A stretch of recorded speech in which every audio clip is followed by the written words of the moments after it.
Hey everyone, welcome to another Design Cuts live session. And we are here with the absolutely wonderful Nathan Brown from Trailhead. Hey Nathan, how are you? Hey, I'm doing good. Doing good. Awesome. How are you? Yeah, I'm good. Yes, So Nathan, what will you be showing us today? So we're going to walk through the preparations for a pet portrait in watercolor. And when I say pet preparations, I mean like reference photos and some rough sketching and do a little bit of refining and getting a sketch ready to paint, right? Because there's a little bit of preparation work involved. So we're going to cover all of that today. Fantastic. So you're going to give us the background before you actually plow in with the yes, a little bit of the footwork. Awesome. Bit of the fancy footwork. Yes, fancy footwork. Great. Well, if everyone's ready, let's dive in and take a look. Yeah, okay, cool. I'm going to share my screen. Okay, so we're going to talk about pet portraits.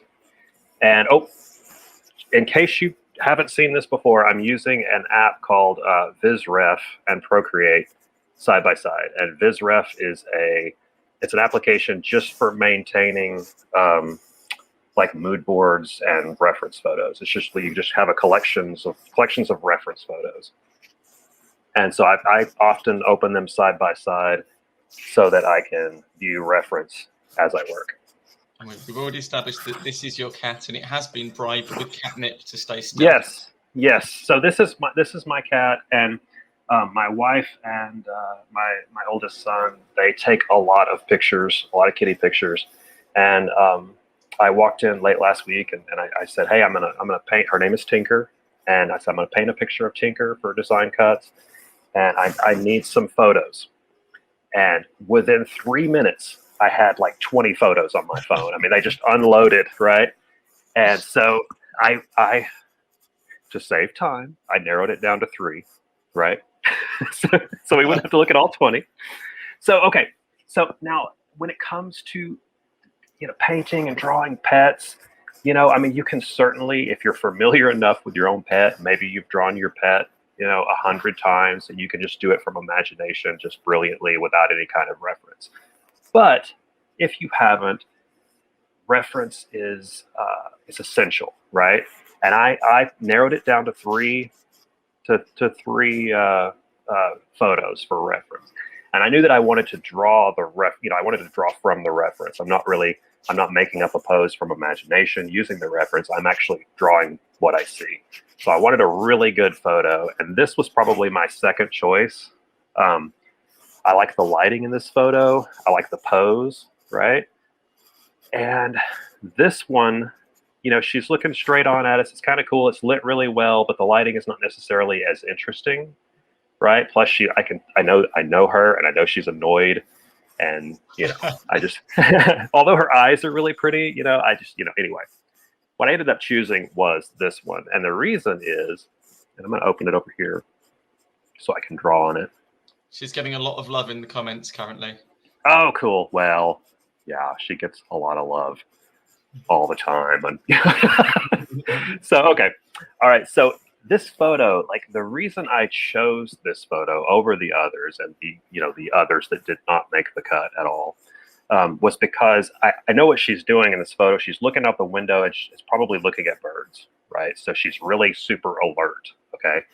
So she's got, her ears are like, if you have a cat, you know what I'm talking about. Like her ears are aimed, so it got like these really alert ears. And I also really like, if you can see that highlight on her eye. And she's looking out the window, so her eye, she's got this real narrow, that narrow line there. I like that. I think that's cool in cats. Instead of her eyes are more wide here. I just like that really narrow. I think that's stylistically, that's really cool.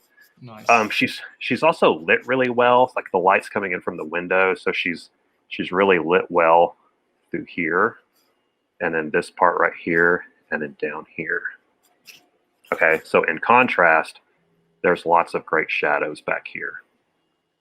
Okay, so I think in my early planning stages, I think that this will have a really good contrasting value. Okay, because there'll be a really nice mix of lights and darks. So you're So already that's seeing those really strong basic shapes right from the get-go, which are kind of turning right. the image. That's what I'm looking for in the photo.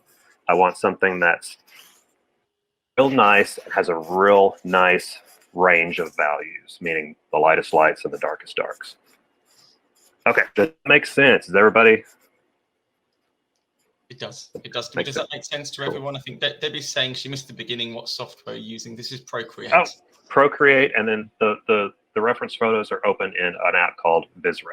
And you're using what Ultimate Brush Toolbox pencils, aren't you? Which, if you see the link to the bottom to the product, that's part of your huge Ultimate Brush Toolbox pack, which has been so popular, which is absolutely fantastic because it was awesome fun helping you put it together. Yes, it was so much fun. Good product. So do go check that out if you haven't got it already. Okay, so when I'm rough sketching these shapes, I tend to hold my pencil differently, and I'm holding it like this, if you can see me at all, versus like this. I'm holding it like this. Can you tell what I'm doing? Yeah. Yeah, okay. Can everybody see that in the window? Yeah. Yes. All right, cool. All right, so now we're looking at this photo of Tinker here as our reference. And I'm going to try to break her pose down and her form into basic shapes, right? And this is how I start off all my sketches, okay? So we're going to start off with and I'm using the 6B pencil from the Ultimate Brush Toolbox pencil set. Okay. Cool. All right, circle, yeah. I'm going to add another smaller circle for her snout, just kind of guessing at the size, right? And then she's got this giant ear, which I'm just going to do kind of a triangle. Does not have to be perfect. And I think about this stage as sort of carving, especially when you hold your pencil differently. It just kind of feels like you are like kind of carving in a way.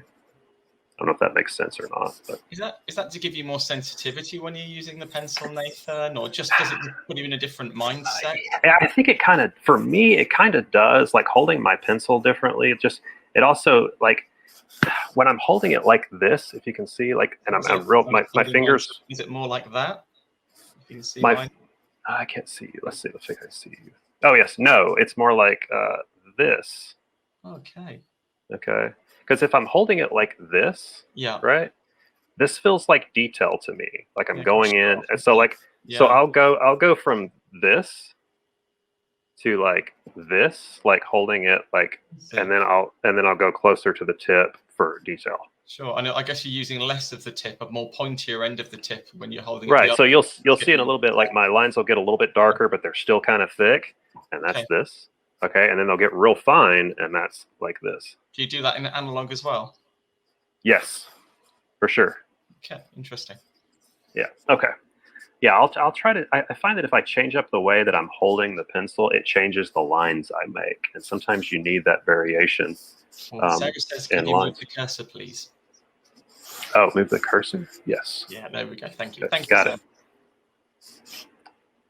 Yeah, let me know. Let me know if I'm doing anything weird for sure. All right. Yeah, so I'm trying to think. I try to think about this as like carving the forms. If that makes sense. And I'm also taking like what I call like visual measurements, and that's basically like everything that I'm looking at, I'm measuring against something else. So I'll show you an example here in just a sec. Let's see, I'm gonna move her ear back a little bit. Oh, we had oh, sorry, Nathan, you go.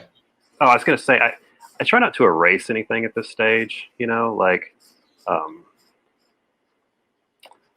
I don't want to like take the time to erase, because nothing is written in stone here. So like, if it's not written in stone, why would I erase it? If that's just kind of my mindset when I'm sketching, everything is just kind of loose. There's no need to feel like you need to erase.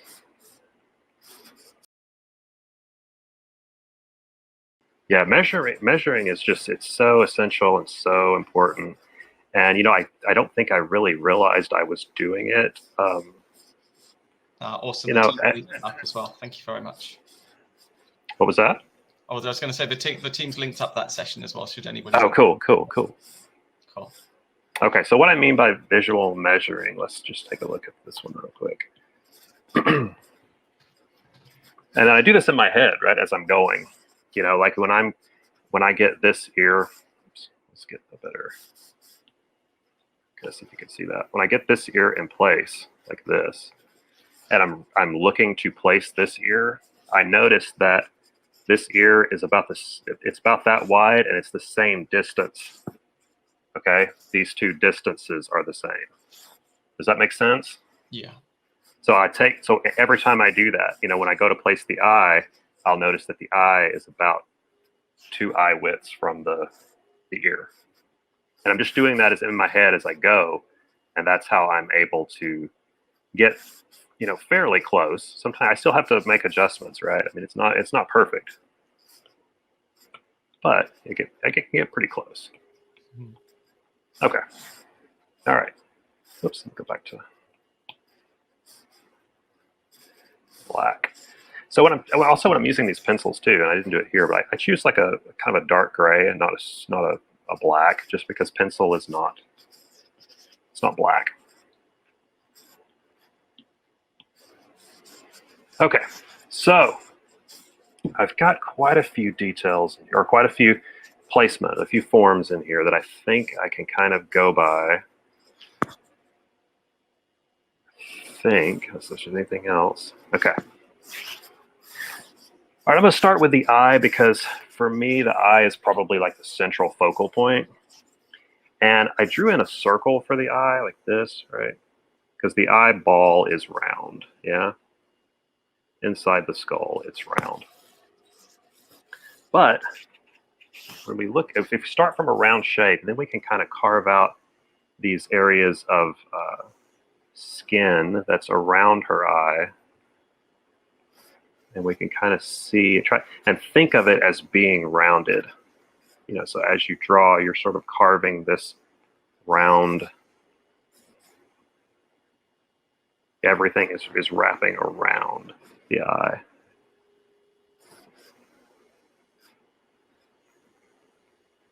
Okay, just getting a little deep. I'm going to go ahead and erase some of that back. We don't really need that anymore. Sam asks, is it harder to make portraits of people rather than pets, or the other way around? I think it's kind of the same. It's the same process, you know, so it's really, for me, it is. You know, the thing about you have more, well, I will say this, you have more leeway with pets. And the reason is because if I don't get this cat perfect, you guys are not going to know, right? Because, you know, you're certainly not used to seeing my cat. To you, it's just going to be a cat. But if I mess up a human face, like you know, the eyes are off or something, because we're so used to looking at faces all the time. You know, you see faces every day. So that's something that we universally all recognize. And if something looks off in a face, we'll all be able to see it, whether you're an artist or not. You know, we'll all be able to see it. Now, with animals, you have a little bit of leeway. You know, if it's not perfect, then you know that's okay. So I guess in that regard, I mean, the process is the same, but maybe there's a little bit more difficulty in that regard in the human face. So maybe you've got a bit more creative license in this one with animals? For sure. I think you probably do. Yeah. All right, I'm just going to... Oh, Bill asked to say again what the reference software was. The one. Oh, it's VizRef. It's... Cool. Yeah, let me see if I can show you. Perhaps the team can link that up if they can give it. Yeah, it's VizRef. Cool. If Mariana could have a quick search and pop that in, that'd be lovely, please, Mariana. Yeah, it's in the App Store. Cool. All right, I'm just going to get the nose in real quick here, and then I want to talk about adding some of these details. I probably, because you know we won't have enough time to finish this sketch, but I think we'll get in all the important details. Currently looking actually that a good 44% of people have a go at painting and sketching their pets before. So really? Interesting. The audience have given that a go. Yeah, that's cool. Interesting. Okay. Couple of quick things here. Let's see. I'm kind of, well, let's just do this first. Let's do this first. Oh, awesome. Bill's picked it up for us. Thanks, Bill. Quicker than us. Put in some lines so that you can see this a little bit better. This is something that I recently kind of discovered in Procreate and in Photoshop as well, because normally, I mean, if you're off a little bit, you know, you might erase and redraw something, right? And I found that using the liquefy tool right here, it's under the this magic wand icon, and it's liquefy, and you can adjust the size, and you can reshape your sketches, if you can see that. Nice. You know, because normally I would just kind of redraw that, you know, I'd erase and redraw something if it was just that, if it was really far off, you know, especially in details. Addy Hansen was using that the other day to reshape flower petals, which was really That's cool. Yeah, really, it worked really well, actually, really nice. Yeah, and you can kind of resize it and you know, do that. It's such a cool tool to use.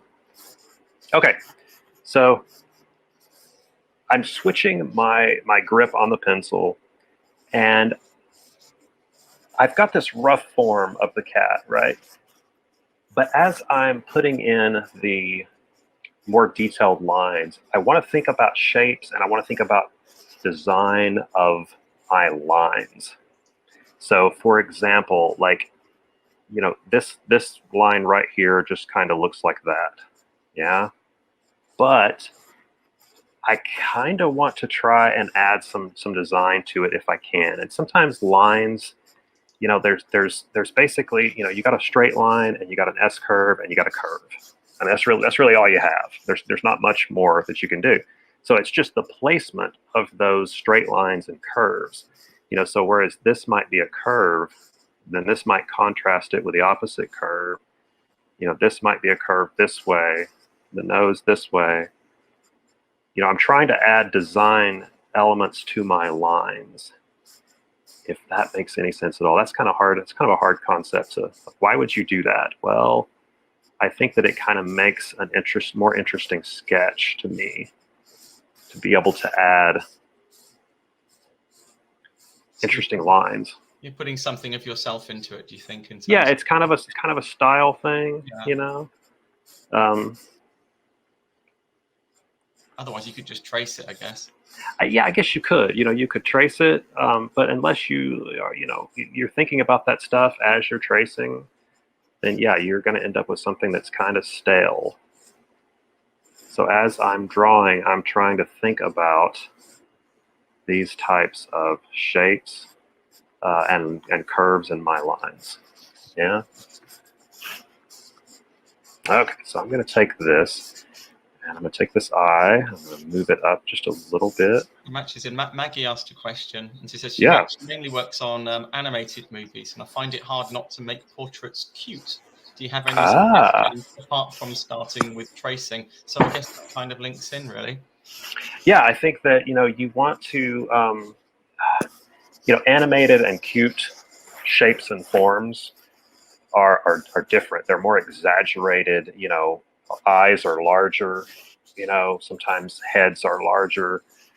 You want to kind of try to keep your proportions, you know, in a realistic relation to one another, if that makes sense. You know, you kind of want to keep things, you know, drawing what you see, taking those measurements like I was just doing just a little bit ago, you know, and paying close attention to placement and form is probably essential to getting like a realistic type look. Hopefully that helps. I think so. And yet, you know, you're still putting some of yourself into it whilst you go. So I guess you can make some decisions about how hard the forms are, how sharp the shapes are, which might take out some of that cuteness. Right, definitely. I'm just going to put in some marks to represent those whiskers there. Okay, so at this point, like, I'm kind of looking, I mean, my forms are really there. So, I mean, we could probably, you know, use this, you know, we would dial the the opacity back, and we could probably use this for a painting. But we can take it, let me readjust that. We can take it a little further and do what I call like a value study, where we before we go into our painting, we know kind of where all of our values are, meaning like the lights and the darks. So I'm going to make a couple of quick adjustments here before we do that. It's so cool to me that you can do this. Like you would erase this on paper. And I know that, like, I mean, maybe I'm old. I don't know. I don't know. I think I must be as well, because I find it really cool. It's every single time, and I'm sure like old, guys that's like all I've ever drawn on is digital. I've never drawn on paper. It's like, this is just normal stuff. Yeah.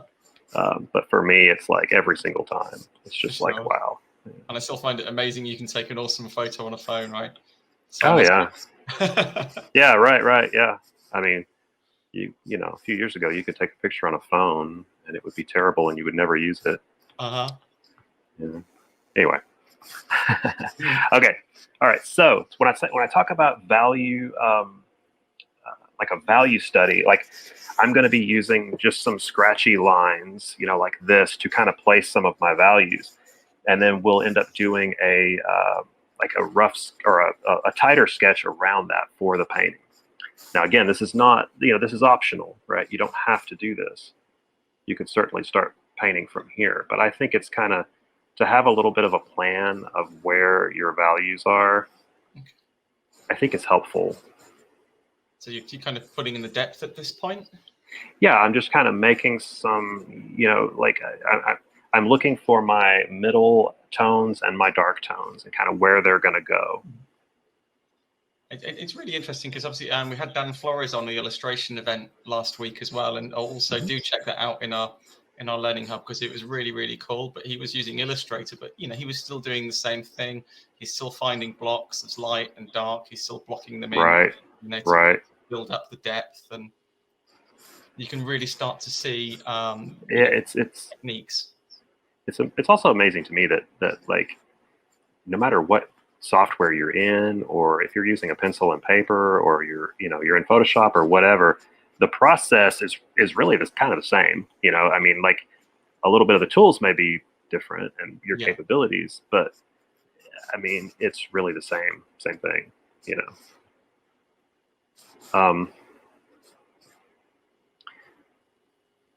So this is not something you have to do. And my scribbly lines are just like, I'm not really, like, if this was going to be a pencil drawing, I would be a little bit more, like, if it was going to be finished in pencil, I would be a little bit more strategic about the direction of my scribbly lines. Yeah. Right. But since this is just a value study, I'm just kind of, for the sake of time, just kind of being a little bit faster. And that's another thing too that I wanted to mention, like, when you're drawing, don't be fast. Like, don't try to go this fast, because I mean, the actual drawing that I used to create this painting, like, I think I spent like an hour and a half or something like that, just kind of noodling around and playing with it and really studying this photo and this cat, and trying to figure out what I want to do and make a plan, and I have some music on and trying to get in the mindset, and just taking it easy. Like, I'd be curious to know, like, is there anybody who maybe gets this far or not even this far in a drawing and then they kind of give up? Like, you kind of just think, oh, this is just, it's going nowhere. I'm going to give up. Does anyone give up at this stage? Tell us in the chat. Yeah, just whatever if you make it this far or not, if you just. Claudia says, when I draw, it takes me forever. Okay. I think that's okay, because, I mean, Rachel says sometimes. I think I was a sometimes person as well. Sometimes, sometimes I'd go all the way. Sometimes I'd run out of steam as well. Yeah, it just. Yeah, I feel that way. Marissa says yes. Yeah. Amy says absolutely. Sometimes. I don't even get to this point. Right. I mean, I think that's the thing. Bill's just rolled his eyes, so I guess that's probably a yes. Yeah. I think that's kind of the thing is like, is the patience with yourself, and like just like the confidence that you're gonna get there, like where you're going, you're gonna get there. But it's always interesting to me that early on and when I was painting, uh, I would hit a real ugly stage, and I would give up. I'd think, well, this one's trash, and really it wasn't until I realized that like all of these paintings have an ugly stage. Every drawing has an ugly stage. It's not brilliance in every through every phase of what you're doing. It's like it's a process. Lindsay said something really valuable as well, which is something I always tell new designers, which is just come back with fresh eyes. That too, for sure. Cup of coffee, get yourself a biscuit, and come back with fresh eyes. It always looks different, and you get much more perspective. Right. Just gonna throw in some whiskers there too. I think it says it's complicated to get the shapes correct and get used to digital drawing. For sure, yeah, absolutely.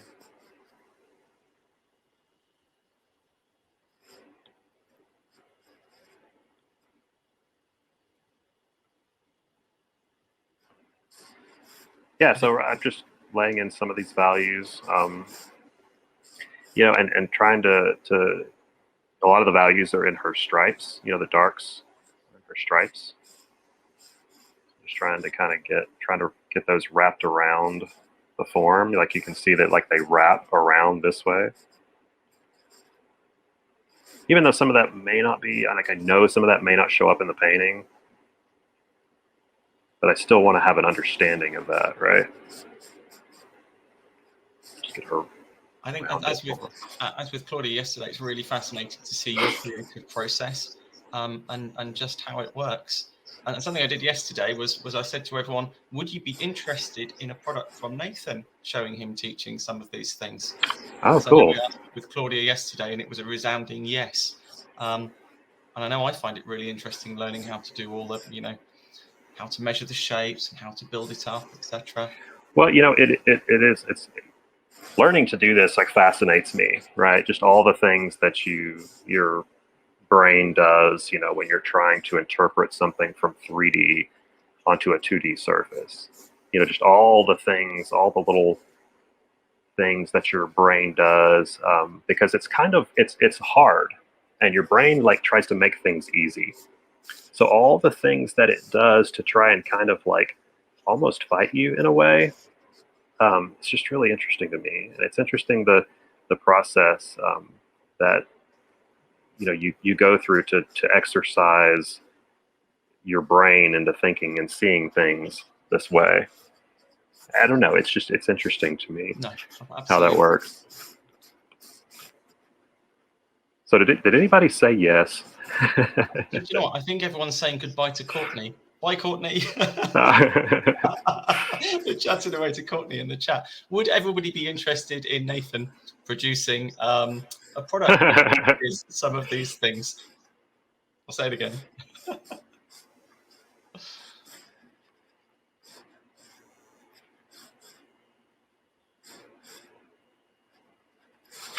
Myra says yes, please. Bill says absolutely in capital letters with an exclamation mark. Kristen says yes. Susan says yes. Stephanie says yes. Lindsay says yes, definitely. Yeah, we're getting lots of yeses. Phew. Like, it's pretty funny. I think everyone's having a good natter, which is really nice to see. Okay, so this is just a rough sketch to give me an idea of where the values go. And the reason I might go this far is because I can now create just a pencil line guide for the painting, and I'll show you how I would do that as well. I think the yeses are making up for it now, Nathan. Oh, sweet. No need to even ask us with a big smiley face. That's good to hear. That's good to hear. Awesome. Because what the community says does make a difference to what the designers we work with, do and the products they offer. For sure, absolutely. Okay, so what I mean by like a clean line pencil sketch would. The value study is so helpful. I would have to say absolutely yes. I totally agree, and I've never seen one done before. So Well, it goes, you know, when you go into the painting, it gives you kind of a guide. You know where your light tones and your middle tones and your dark tones are. But it also helps because, you know, creating this pencil line, this is going to be like a clean guide that I would use for the painting, right? And I can also further like design my shapes a little bit, right? I think I just sketched and painted in the past, and I kind of run out of tone, if that makes sense, and get tripped up. Oh, right. You start Right. seeing, you think, oh, well, it's going to be that. Well, certainly in analog, it's going to be that dark, and you think, oh no, is it that dark? And then you've done it. You know. For sure. Yeah. That dark compared to this, and then by the time you get to something else which is different, you can get really tripped up. Absolutely.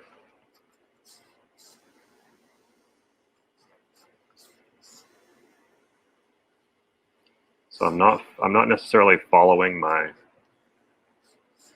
drawing completely, but I'm using it as a guide. And what this will do is it will give me like a map for the painting.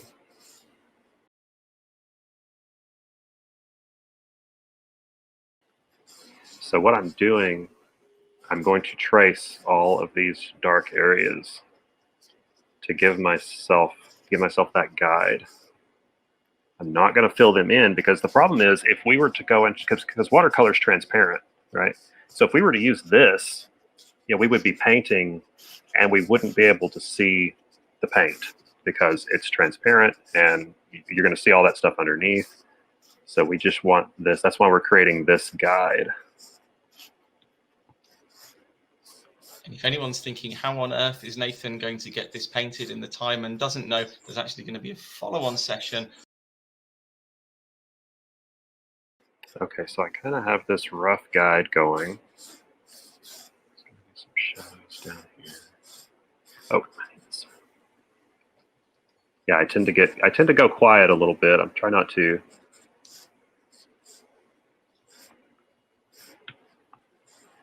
Oh, so one thing to keep in mind too, with when you're doing, you know, you're doing these lines, you know, you have to keep in mind, like, you know, we've got these dots for her whiskers, right? So I had a tendency to go like this, but that's not how it is, right? Because her snout is rounded and it's very rounded. So you kind of have to be conscious of that roundness and take your time to like to represent that turn of the form.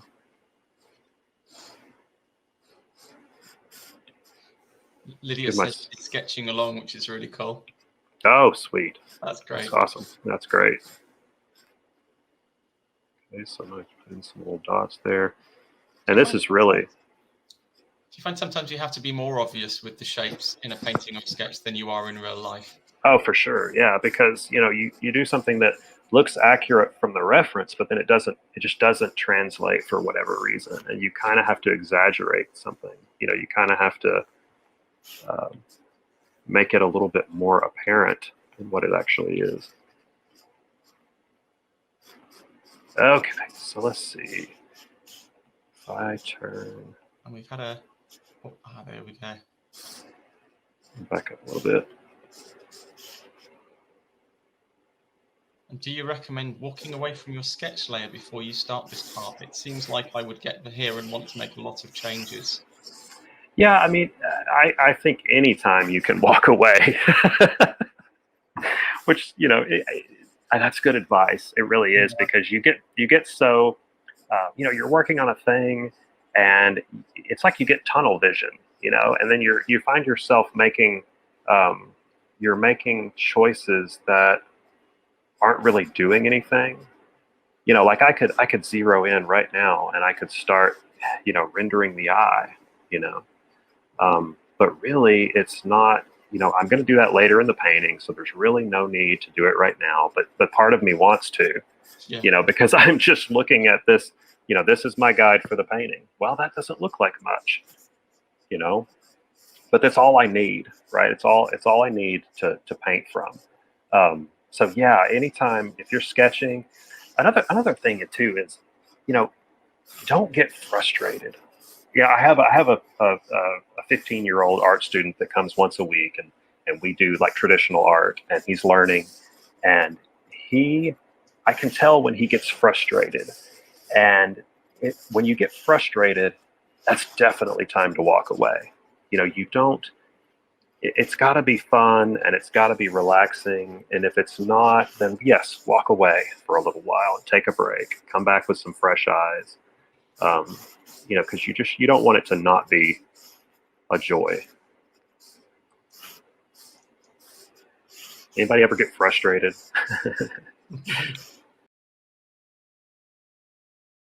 And let's see if we have time to look at a couple of other things. I want to show you a couple of other things real fast. Oh, absolutely. Okay. So this would be my rough outline for the painting. Now I would probably also might have this open to the side to kind of guide me. Maybe I would throw that over in BizRef, to kind of guide me on the values, along with the reference photo as well. So I would have two things to look at. I would use this as the guide to begin the painting. Right now, since we've been talking about sketching and we've been looking at sketching, let's go over and let's look at my original sketch that I did. Now this was a value study for this painting that I did that obviously took more than 30 minutes. Okay, we were just looking at the one that took about 30 minutes, and then this one took longer, and it's a bit more detailed. But this is the guide that I used for the painting that I did that you probably saw in the preview image. Now there's a couple of things here. For one, I'm using, like, if we were to finish a pencil drawing, it's kind of fun to do a few little elements. Like I did this this composition. I call it compositional framing, but you see some like master illustrators do this kind of stuff, where you've got this frame that just kind of gives it like a compositional framing on the paper, and that's just easy and fun, and it adds a cool element to a pencil drawing. Right? Not essential. You don't have to do it. I just think it's cool, and it adds a nice framed finished look to the piece. I'm also adding. I'm using the Ultimate Canvas Creator. I'm adding a little bit of sketch paper, and we are on a toned background. Now, the reason I put it on a toned background was because if I make it white, you can't see the highlights that I did, because I also added highlights to this sketch, which is all the white areas that you see. And I took the same pencil and I just made it white. It's the same brush. And then we add the paper back and we get a nice toned drawing. Nice. I've seen quite a few designers actually recently in our community using your canvas pack to actually really add depth to their images, which is really cool. Yeah, so like if you wanted to maybe post this to social media, you wanted it to be a little bit more of a refined pencil drawing, for it's just a study for a painting. But if you wanted to kind of finish it out, do something you wanted to show, you could absolutely do that. And I think that little compositional frame and the paper texture is a nice way to do that. It seems to give a lot more life to the final image, if that makes sense. Sure. It really just brings it, it's just so much less flat. So do check that out as a product, everyone. I think we've just linked that up in the chat. It's really lovely. It adds a cool texture, and you can certainly like sketch on this paper too. If you wanted to start and end your sketch using the paper, you can certainly do that as well. But on this one, I just took it and copied it in. All right. Asks, if the brushes you're using for coloring will be from the Ultimate Toolkit too. Okay, so I will probably use the Master Watercolor to paint this one. That's what I used in it's the Master Watercolor set. I think I may have looked at using some from both, but I'll probably, when I'm actually demonstrating, I'll probably just, for simplicity's sake, I'll probably just stick to the Master Watercolor set. Cool. Next week.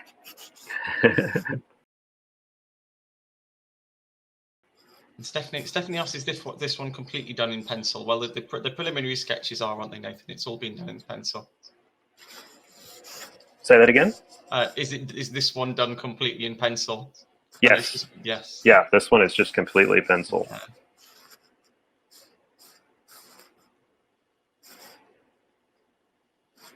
And I've got a very, very important question coming, which is Oh. off topic, but your awesome wall. Do you have a favorite superhero? Oh man, yeah. Do we have another hour? Oh man, I really just like vintage sci-fi and vintage toys and vintage art around pop culture. I have some artists that I really love from that era, and I just like being surrounded with nerdy sci-fi toys and posters and art in my studio. Like it's just something I love, and it makes me feel kind of like a kid, which is always a good feeling. So do I have a favorite? Oh gosh. He's not a superhero, but probably Captain Picard from Star Trek is probably just like somebody from my childhood that like I just like gravitate towards. Like he's not a superhero, but he's probably my favorite. The temptation right character. Now to make it so and just show how geeky I am as well is Please. Overwhelming. My favorite superhero is definitely Daredevil. If we want to go superhero, it's definitely Daredevil. Nice. Yeah. I did actually quite like that film. He absolutely hated it. Which one was it? Oh, the Daredevil film they made. I can't remember. For like 20 years ago, that one. Yeah, he absolutely. Yeah. Did he really? Good. Yeah, well, Yeah. I'm a comic book guy, so I always go to the films with a little bit like I'm not like really looking to be blown away, but I don't come out disappointed. I'm just like, well, it's a film. It's sure. It's what it is. It says my work area is also surrounded by Star Trek and Marvel stuff. Oh, for sure. Yeah. Star Trek is definitely, I love the vintage art. I buy all the old, I go to the bookstore and buy all the old like 70s. They're like $1. There's all the old 70s book covers, the Boris Vallejo paintings, and all the I just love all that. It's all the old sci-fi art. Yeah, it's fantastic. And so Sam's saying Marvel for me. The shows, in my opinion, the shows have been really good, haven't they? I've been really enjoying them. Yeah, definitely. Definitely. Especially, was it WandaVision? Wow, that was awesome. Yes, it was. It really was. I watch all that stuff with the kids too, and they always, we have a fun time talking about it and trying to analyze what's going to happen. And looking forward to my daughter being old enough to watch it with me. Oh yeah, you'll have to rewatch everything. Oh, great. Yeah, yeah.